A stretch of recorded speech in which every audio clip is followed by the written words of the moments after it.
Okay. Today is shoot. The day after Christmas, 26th of December 2018. And I know I was supposed to go back and start going into pageantry this year, but like it was like God speaking to me, telling me that I was not finished. And not only that, it was a lot of stuff that I was really hesitant on, um, and not feeling that I was really ready after he, prepared me. But I wanted to talk about um, I wanted to talk about restoration after failure. Um, I know I should have just went into the little closed rooms because it seemed like it's more people coming in talking now. Uh, but the first thing I had to do, like I didn't even know. First of all, I want to say I did not even know that I was actually doing this and going through this process and doing this like already. Um, when I went through what I went through with my ex, well, everything started shifting as soon as I won the pageant. I want to say that it was. I went through a whole bunch of ups and downs, got out, but as soon as stuff started getting good, I didn't understand the responsibility of it, and it was just a lot of things changed.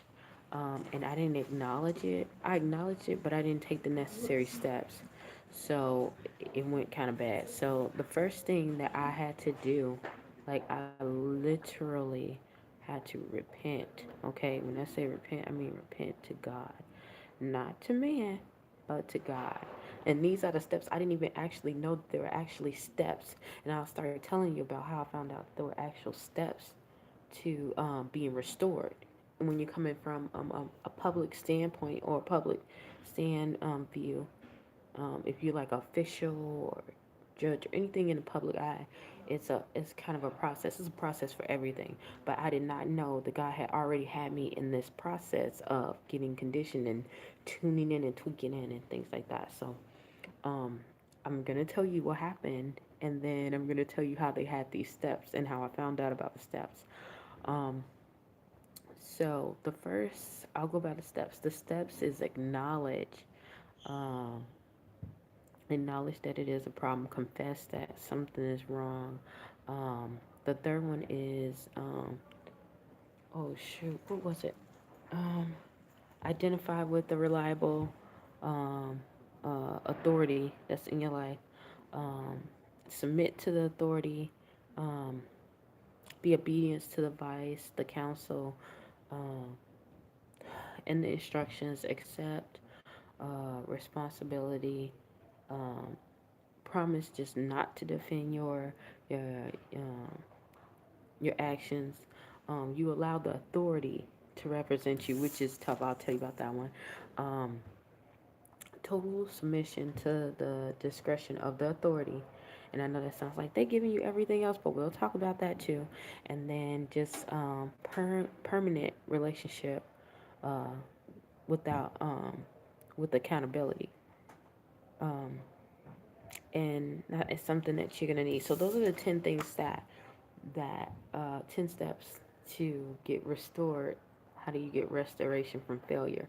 Now, I never knew anything about that until today, when I went to this seminar that I had to go with one of my clients, and I came to the library and I was like, I'm doing my paperwork, and I'm like, I started telling them because actually I was just taking my client there, but when the lady saw me, she started asking me to come and speak and give more details about what happened, blah blah this, and I'm like, oh gosh, like I don't want to speak. First of all, I look kind of crazy, um, and I'm just not ready. I'm not makeup ready, nothing, So, and I have to look like this for one of my clients because this is what he's okay. He's autistic, but if he doesn't see brown hair on my head, he goes really really crazy. So this is the only brown hair that I have. So yeah.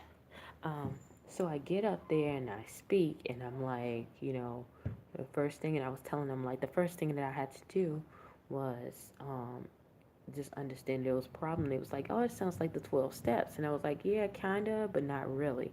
And I was like, it's something that actually is based off, almost based off of what the 12-step process really was based off of. That's what it's based, kind of based off of.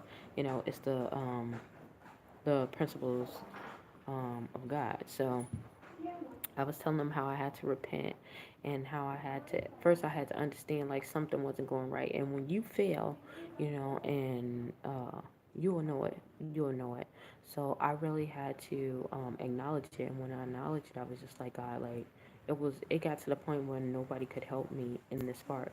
Even when it was some people that could help me. Well, I'll take that back. It was some people that I thought could help me, but later on I found that it was deeper than a physical or mental problem. It's a spiritual problem. It's a spiritual thing, because when you are led into authority, it's a whole different level playing game. You're dealing with integrity and character. It's defining you.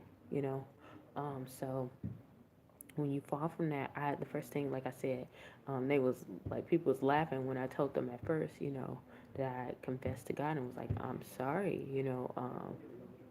I repent, please forgive me.